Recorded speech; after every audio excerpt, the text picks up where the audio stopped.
Shishi Guru and Guranga, Glory Srila Prabhupada. Good evening. Thank you, everyone, for coming this evening. Bhagavad-Gita class, I believe. We are in text 31, chapter 1, in observing armies on the Battle of Kurukshetra. Text 31. Chapter 1. Nacha shreyo napasyami Atpasvajanam hava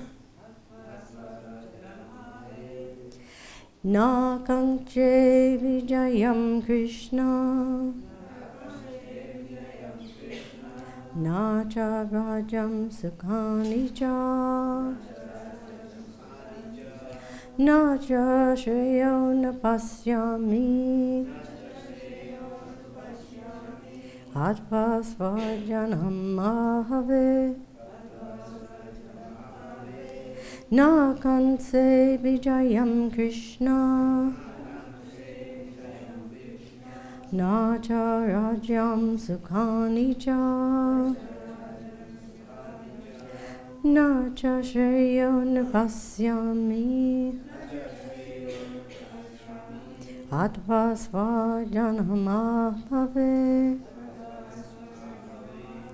Na kanche vijayam Krishna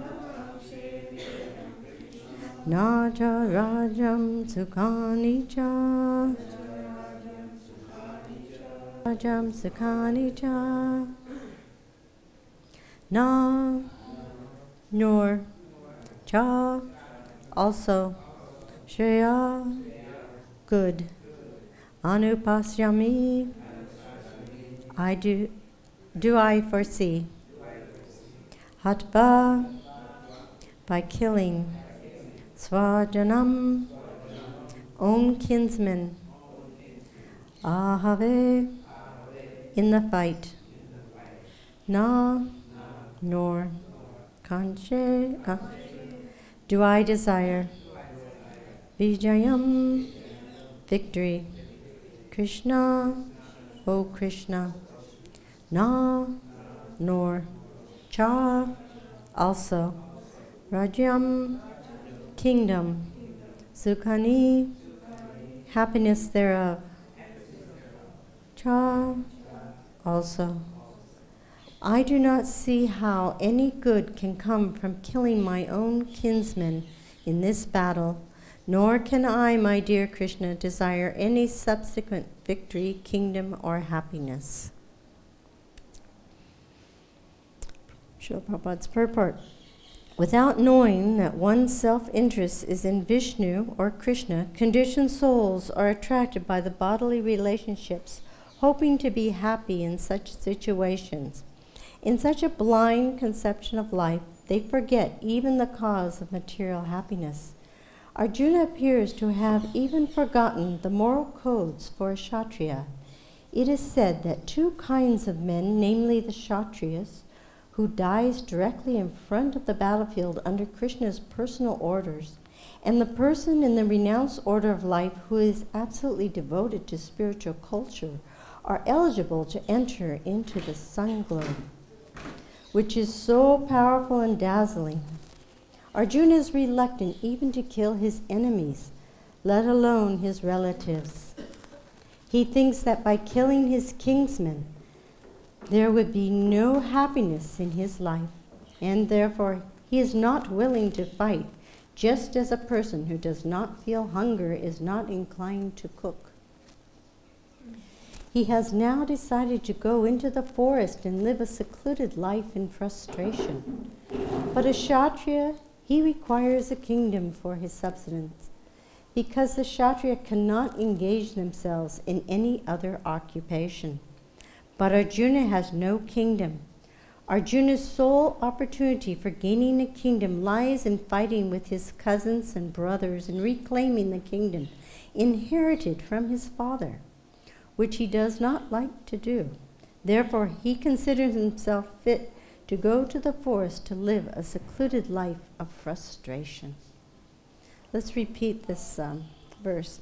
I do not see how any good can come from killing my own kinsmen.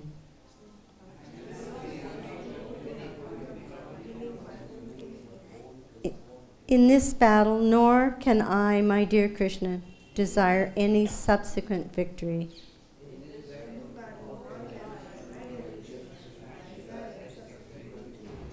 Kingdom or happiness.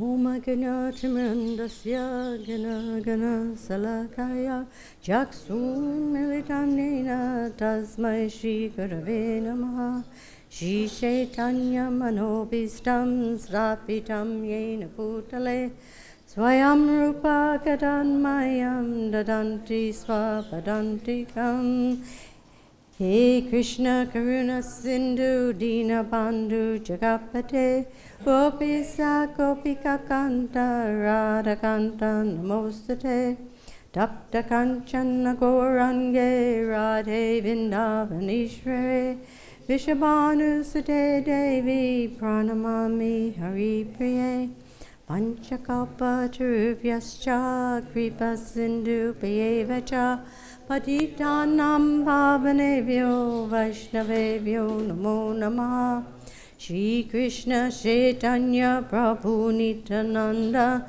Shri Advaita Gadadhar Shri Vasadi Gaur Bhaktavinda Hare Krishna Krishna Krishna Hare Hare Hare Rama Rama Rama Hare Hare. So everything was going very well on the Battle of Kurukshetra. The conch shells were blowing, and it was looking very good for the Pandavas. And then Arjuna asked Krishna to take the chariot between the two armies. And Srila Prabhupada explains how Arjuna was put into this situation so that Krishna could speak Bhagavad-Gita. And in doing so, it spotlights different situations that we all go through from day to day, every day, so that we can know how to please Krishna, how to get out of this material world, how to rise above the modes of material nature. So in this situation now, Arjuna is starting to give reasons why he can't fight. And there's 5 basic reasons that he's going to give. In chapter 28 and 30, he gave the first reason. And it was compassion for his enemy. And actually, Prabhupada describes Arjuna as a very kind-hearted because he's a Vaishnava, and Vaishnavas have a great deal of compassion. And when people talk about Srila Prabhupada, they talk about the compassion that Srila Prabhupada has. And it was evident by the austerities that he went through to come to the West at such a late age in his life. And so now Arjuna is starting to give the second reason, which is that there's no point in obtaining a great kingdom if there are no relatives and friends and family to enjoy it with.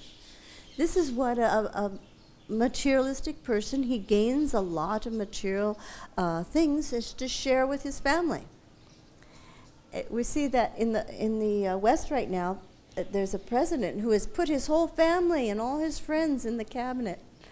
And of course, this is called nepotism, but nonetheless, he's sharing his wealth. This is what a wealthy materialist wants to do. They want to share what they have with family. If they have no family, there's not a lot of motivation to acquire so much. And then the third reason, which will be in between text 36 and 38, is he's afraid that they'll be overcome by sin. This will be such a sinful activity, killing so many great souls. Consider the great souls. There was Bhishma, Drona, Karna, very great personalities. But he was afraid that if he would kill them, he would be overcome by sin. And then his fourth reason, which will be disclosed in texts 39 to 43, is that he's afraid of the degradation of society. That if he kills all his, thank you, I don't know. Oh, okay, great. If he kills all these kshatriyas, that the society will not be protected, and that the women won't be protected, and that the important values will be lost. So this is a valid argument. And so and then the last reason that he's giving for not fighting, not wanting to fight, is actually his indecision. Do I fight? Do I fight? Not fight. He can't make up his mind. So of course the most perfect person he could lay out all this in front of is Krishna, because Krishna is going to answer all his concerns and more throughout the Bhagavad-Gita. And that he's going to explain to him what his highest goals are and what our highest goals are. Arjuna is afraid he's going to get the opposite result. As far as this point that he doesn't want to fight because he's afraid that the kingdom will be worthless without his family and his friends. But is that really a valid concern? Because look at how his family treated him. The Kurus were so cruel and relentless. Even from a very young age, they tried to kill him and his brothers. They tried to poison him. They tried to drown Bhima. They tried to burn them in a house of lac. So, and then they dishonored his wife, Draupadi, in a very crude way. And then they were banished to the forest for 13 years on the condition that they could be banished for another 13 years. So they were treated so badly. And then, even after all this, the Pandavas went, okay, so just give us a village each. Just a village. That's all we want. Because a Kshatriya has to have something to rule. This is their nature.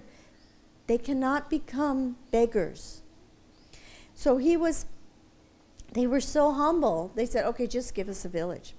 But what happened is, when they came back from the forest the first time, when they had to hide in fear of their lives after the burning of their house, the Kurus, they gave him, okay, they relented and gave him half the kingdom, or gave him a kingdom. But this half was like a desert. There was nothing that would grow in it.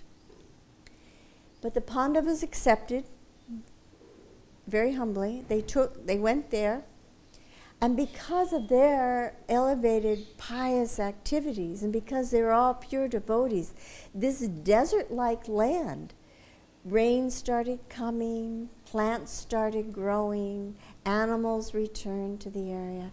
It became so beautiful and lush. And then it just got better and better until the Kurus came and saw it. And Duryodhana was so overcome with envy that he just wanted to destroy the Pandavas even more. So this is interesting that he is saying that, okay, we can all be friends now, but that's not going to happen. That's not the reality. It's not realistic. In this verse, there's the word Shreya. Shreya means a good result. The Shreya and Preyas. Shreya is when you work hard for something for a higher result, and Preyas is when you want a more instant gratification. A good example is with a child. Parents raise a child the first 5 years. The child gets to eat whenever he wants. He sleeps whenever he wants. He plays all day. But when the child becomes 5 years old, they they take the child to school. If they didn't put the child in school, the child would just grow up to be a worthless person. They would not learn anything. They wouldn't be able to support themselves or anyone else or know anything. So it's very difficult. And even Prabhupada's father had to hire somebody to take him to school because Prabhupada fought so strongly about going to school. So can you think of any other examples of prayas and shreyas? Huh? I didn't understand the question. Can you think of another example of the difference between instant gratification, prayas, or shreyas, which is when we work hard for a better gratification, something better? You may perform some austerity.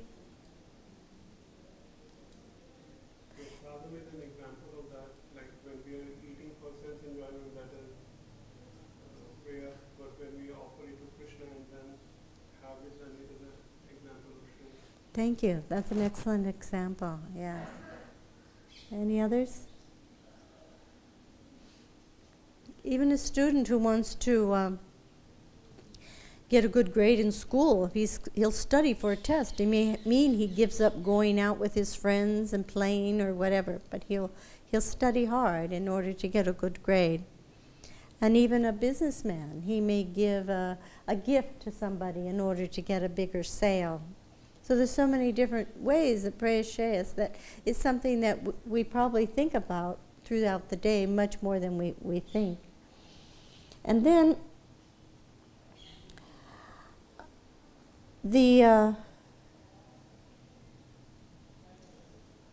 so it's a shreyas is a higher good. And this is where Arjuna is not thinking of the higher good here. He's thinking of the higher good. And that's the problem, is his illusion. And that's another situation. He was in the bodily conception of life. People think this is my family makes me happy, and that this is important. They get so caught up in the family life. They get so caught up in the education of their children, or their homes that they need to purchase, or the cars they need to drive, and they get so caught up in their family lives. And this is a big consideration in all religions, in every country, is happy family life. But actually the scriptures describes family life as a deep dark well, because it can become a huge distraction from thinking about what our real aim in life is and the really important things that we need to do. And that is to please the Supreme Personality of Godhead. And so family life is a distraction or a problem. Actually, when Prabhupada, he had arranged marriage, which was the custom at the time. And he describes his life was not particularly happy, because he would put on Namahata programs and have people over, but his wife would stay in the kitchen drinking her tea. And this would go on for years and years. And then one time, Srila Prabhupada, he had to travel a lot because he had a business. He was a responsible householder. He had provided for his wife and his children. And he had to travel sometimes for business. And he came home one time and he's looking for his Srimad Bhagavatam. He can't find it. So he asked his wife, he says, "Where's my Srimad Bhagavatam?" She sold it. "Oh, that old thing, I sold it for some biscuits for my tea." And Prabhupada knew that was time that he needed to take sannyas. And he had had some dream from his spiritual master indicating that that was an important thing. So these different classes in society, the Brahmin, the Kshatriya, the Vaishya, the Sudra, the Brahmachari, Grihastha, Vanaprastha, Sannyas, these are all important classifications in society. And that we want to encourage people, because we're a society of celibates. That's our society. We're not interested in sex life. So whether one's a brahmachari, grihastha, vanaprastha, sannyas, celibacy is really what our focus is. Not focus, but what one of our platforms for giving us strength in spiritual life. But if one's a brahmachari and they're thinking of women all the time or associating with women casually, then this is not appropriate. They should get married. I was just in Mayapur at the ILS conference, and I was very impressed. It was very interesting. There's so many wonderful programs now for someone who wants to get married. They have a premarital course, they have a marriage course, and they have counseling courses, all these things to help develop a strong society. When Srila Prabhupada was here, his mood was, the house is on fire, we've got to get out. And that's true today. The house is on fire and we all have to get out. And in doing so, we need to help out everyone we can. But now that Prabhupada, he also understood that his time on this planet was very short. And so he needed to get out his books, he needed to get out this information into society so that we could come together and develop a very strong society. And I was really impressed with this program because it helps people set their expectations in a realistic way. And a very nice way. But in our days, when Srila Prabhupada, our marriage life were not very nice. And we didn't really know what we were doing, and we made a lot of mistakes. So it's nice because unfortunately, our divorce rate was the same as the rest of the material world. It was about 50% in America. And that's outlandish for a society that has all this knowledge and all of these acharyas that we should have. It's such an upsetting householders that would be such a disgrace. It really is a disgrace.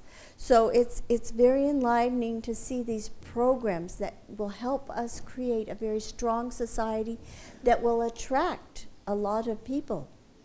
In fact, even now, people are attracted by ISKCON, by Krishna consciousness, because of the high level of values people hold in Krishna consciousness.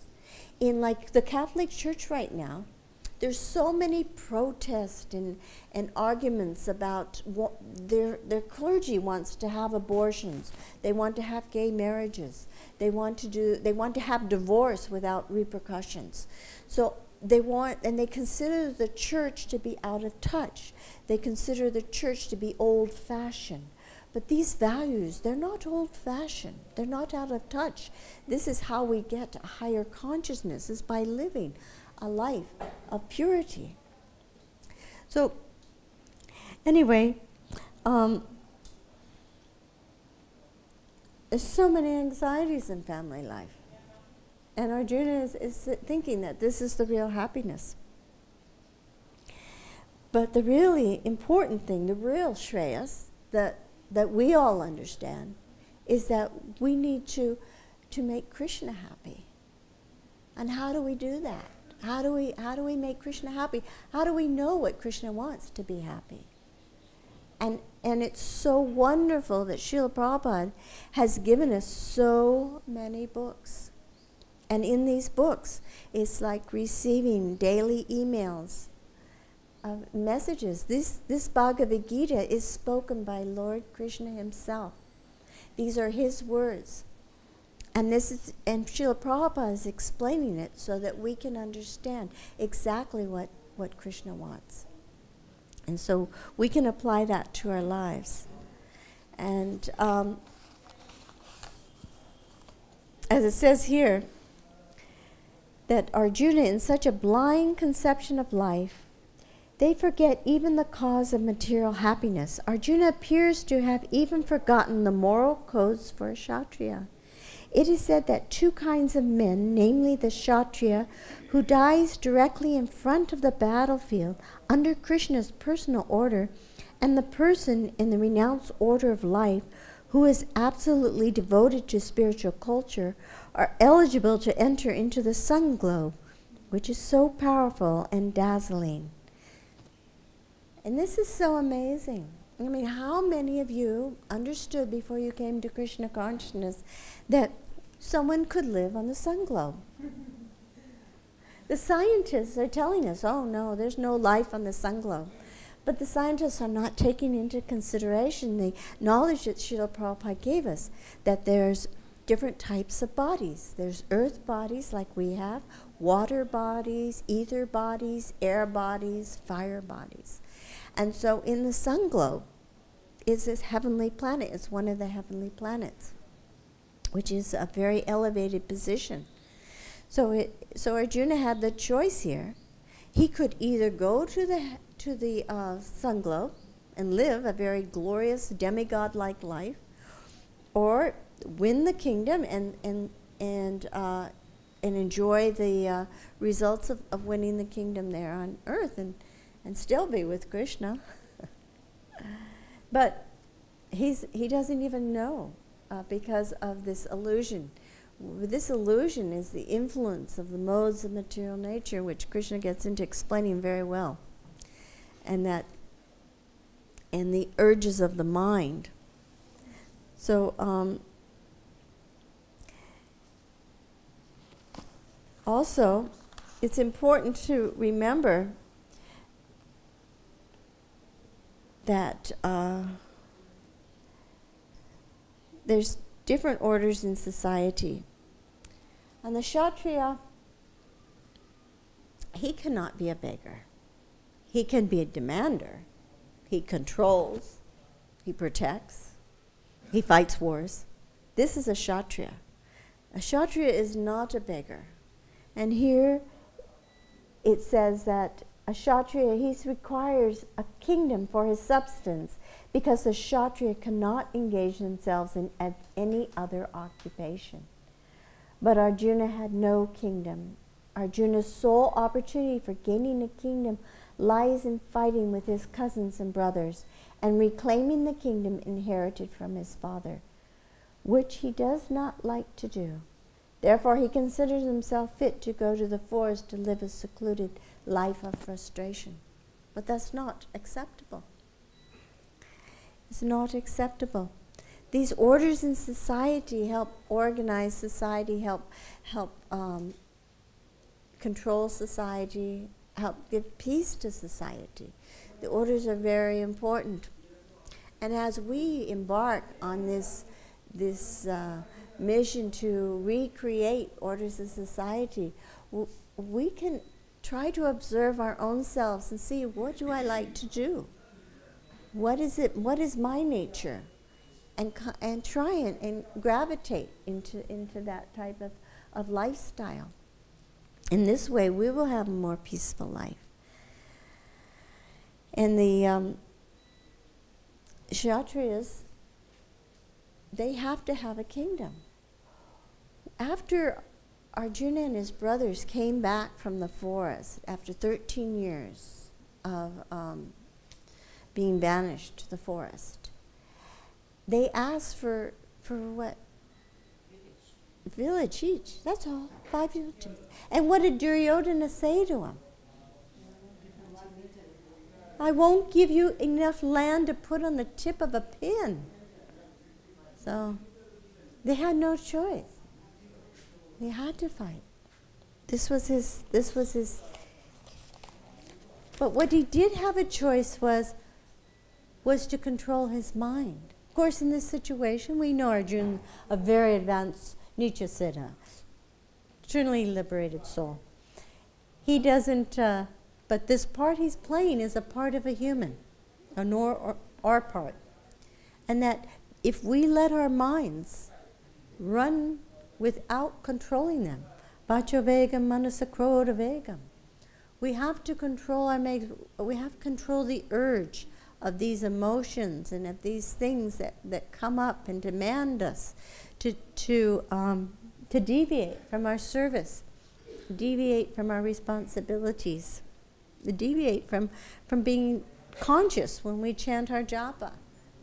These are the urges of the mind. And then there's the urge of the tongue, is to speak about things that are not important, to speak badly, maybe even badly about somebody, or to speak nonsense about something.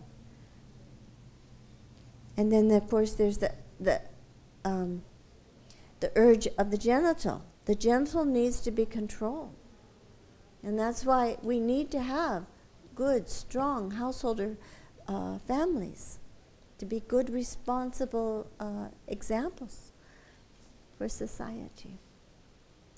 So I'm going to stop here and see if we want to discuss anything or have any reflections.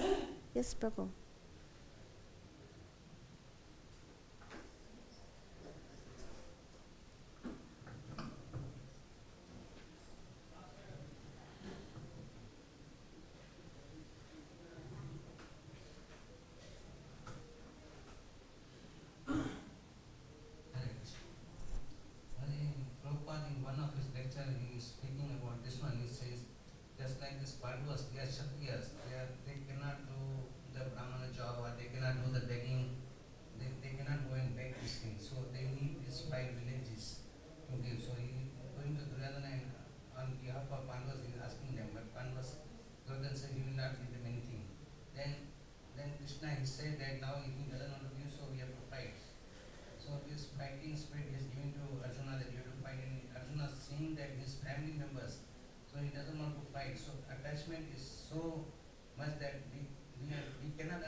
Hare Krishna, thank you. Yes, it's important that, but what's the highest welfare work? What is the highest welfare work that we can do for society, for our family? And it's true, many of us have family members that are not interested in Krishna consciousness, and that's really a sad thing for us. But if we become pure devotees, they're automatically liberated, right? And they benefit. And so it's good to keep some contact with them, good to call them and say, Hare Krishna, yes, I went to a Bhagavatam class this morning and I loved what someone said about blah, blah, blah. You know, about Krishna, or I'm here in Vrindavan, and you can share. We can all share with our family members who aren't so interested. And they are interested. They just are pretending they're not interested. They are really interested, but they're afraid. So if we show them the beauty and the serenity and the peace and the joy of Krishna consciousness, then they'll become attracted. And I know I have family members like this. And I have a daughter who was raised in Krishna consciousness, and she went to Gurukula, but she's living a life like a demigod now. She has a wonderful husband, beautiful children, so happy, materially well off. But she hasn't forgotten. It's all there. And because she's living such a nice life now, she doesn't need to think about Krishna or God or anything important. But you think life is going to go on like that? No, it won't. There will be tragedy. Because nobody gets out of this material world without tragedy. So she will know where to turn. And I'm going to try and make myself as pleasant as possible so that I can also be there for her to guide her. Thank you.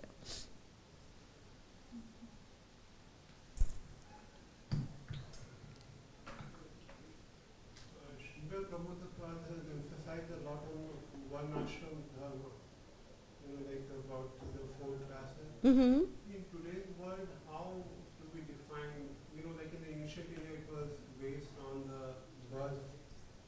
Like if somebody was born in a Brahmin family, right. family. But nowadays it is completely different. That's true. And how, like if a child is born in a family, so how should he be raised in which, like what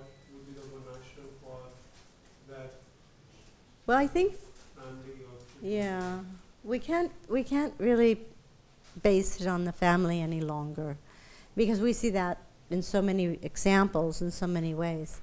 But we have to base it on the nature.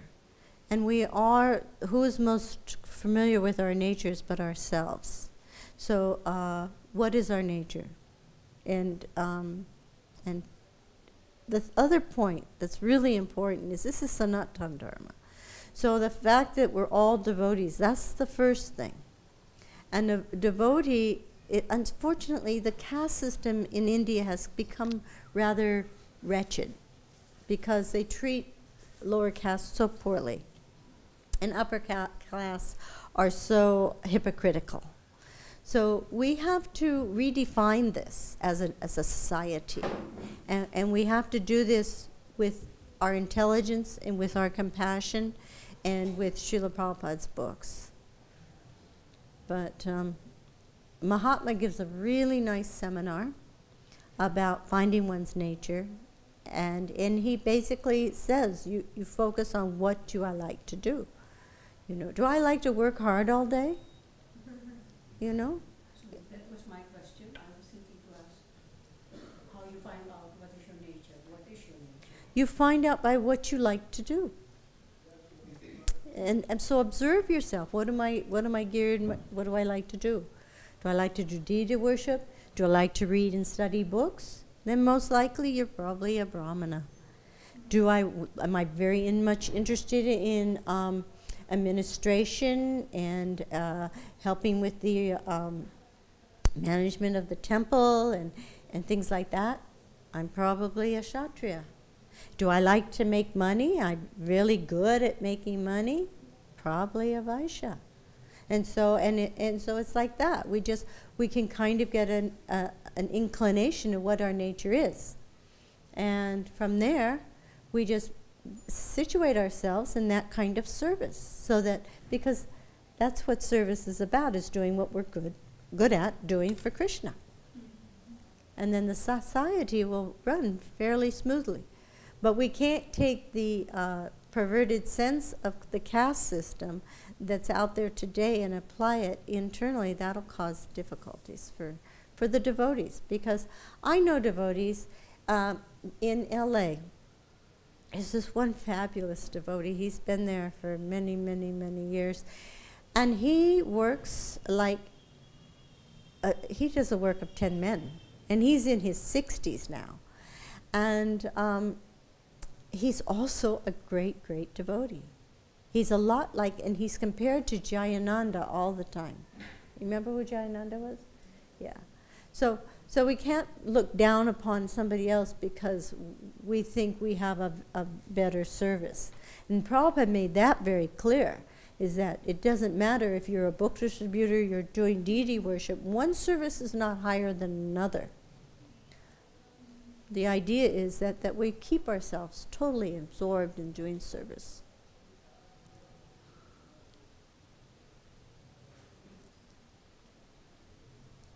Sometimes also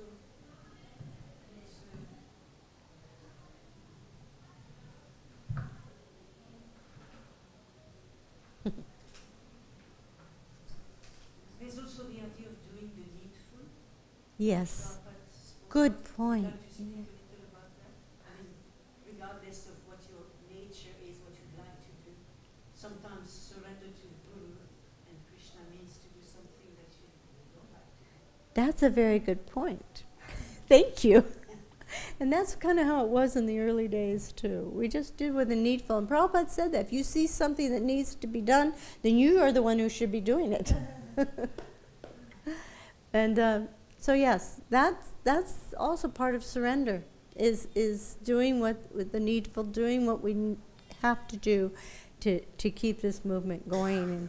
And the spiritual master, pleasing the spiritual master, that's a higher concept, a higher than just simply sweeping the floor. If the spiritual master wants us to go outside and sweep, we need to go outside and sweep. So it's pleasing the spiritual master is a much more important thing than just our regular service. our regular service should be pleasing the spiritual master. So it depends on what instruction he gives us. That should be our heart and soul, is to please. I think he wants to say something.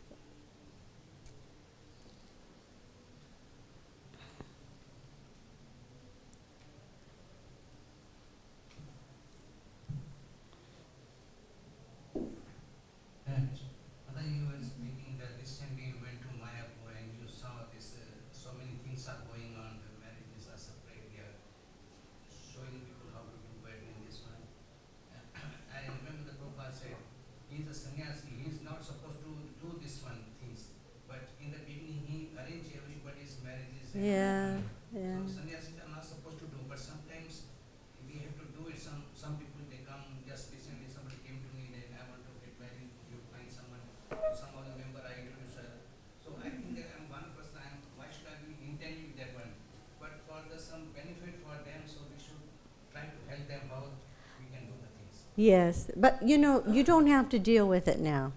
There's other people who do, householders, really nice group of people over there who are dealing with these things, because it's true. I mean, Prabhupada did so much that, I mean, he started off cooking for everybody and doing the dishes. He did everything. Who can say how surrendered he was just to get somebody to chant Hare Krishna? So, but that's the nice thing about developing a very strong society in which things can run very smoothly, and the sannyasis and brahmacharis can be free to preach and completely absorb themselves.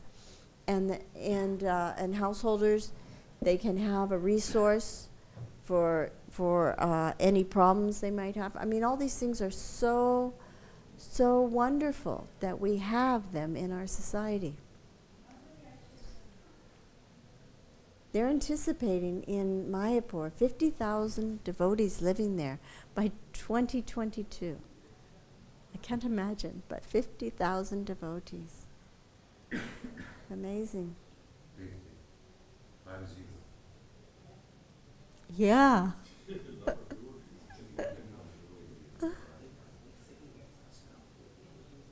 Yeah. From all over the world. Yeah. Yeah.